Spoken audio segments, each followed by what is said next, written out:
5 horas e 5 minutos agora. A Larissa Lopes tem informações ao vivo, diretamente de Brasília, ainda sobre as investigações e os desdobramentos envolvendo o caso Banco Master. Boa tarde, Larissa.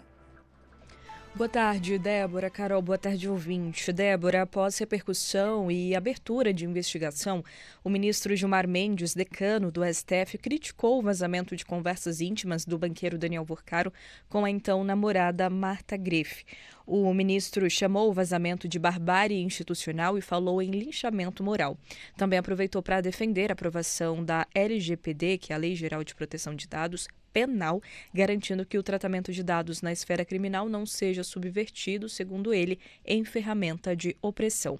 Pelo X, hoje mais cedo, o ministro afirmou que a exposição pública de conversas de cunho estritamente privado, desvinculadas de qualquer ilicitude, constitui uma gravíssima violação ao direito à intimidade, uma demonstração de barbárie institucional que transgride todos os limites impostos pelas leis e também pela Constituição. As conversas de Vorcaro com a então namorada vieram a público, Débora, após o envio desse material sigiloso para a CPMI do INSS. Na semana passada, o ministro André Mendonça determinou que a Polícia Federal abra um inquérito para apurar justamente esse vazamento. Em seguida, a corporação soltou uma nota dizendo que nenhum relatório, informação de polícia judiciária ou representação apresentada pela PF no âmbito da Operação Compliance Zero conteve dados que não fossem relevantes para instrução das investigações. Também afirmou que não compete à Polícia Federal editar conversas, selecionar ou manipular dados extraídos dos equipamentos apreendidos, sob pena, inclusive, de violação ao direito ao contraditório e à ampla defesa que são assegurados pela Constituição. E hoje, Débora, perguntado sobre a responsabilidade da CPMI do INSS quanto aos vazamentos, o senador Carlos Viana rebateu. Não há a menor condição de se dizer que os vazamentos aconteceram pela CPMI. Primeiro, que nós não divulgamos oficialmente nenhuma quebra de sigilo, nenhum diálogo. A presidência não assinou e não divulgou. Segundo ponto, esses dados foram manuseados por muitas pessoas. Eles chegaram à CPMI, foram para a presidência do Senado, depois para a Polícia Federal, voltaram à CPMI, ou seja, nós temos aí dezenas de pessoas que podem ter tido acesso e que podem ter feito vazamento e fizeram um bem ao país. Fizeram um bem, porque esses vazamentos interessam a toda a população. O presidente da CPMI também, Débora, afirmou que na quarta-feira vai encontrar o ministro André Mendonça, relator do caso Master no Supremo, para pedir autorização para que Vorcaro, que agora está preso aqui em Brasília, preste depoimento no colegiado, Débora. E, Larissa, a mulher do ministro Alexandre de Moraes, ela emitiu uma nota, se pronunciou, né, sobre a ligação do escritório de advocacia dela com o Banco Master. O que diz a nota?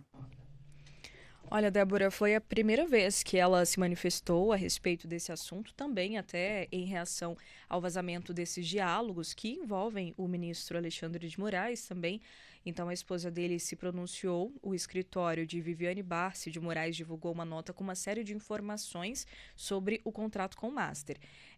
Também detalhou os serviços prestados à instituição, dizendo que o contrato, estimado em 129 milhões de reais, começou em fevereiro de 2024 e foi encerrado em novembro do ano passado, após a liquidação da instituição financeira.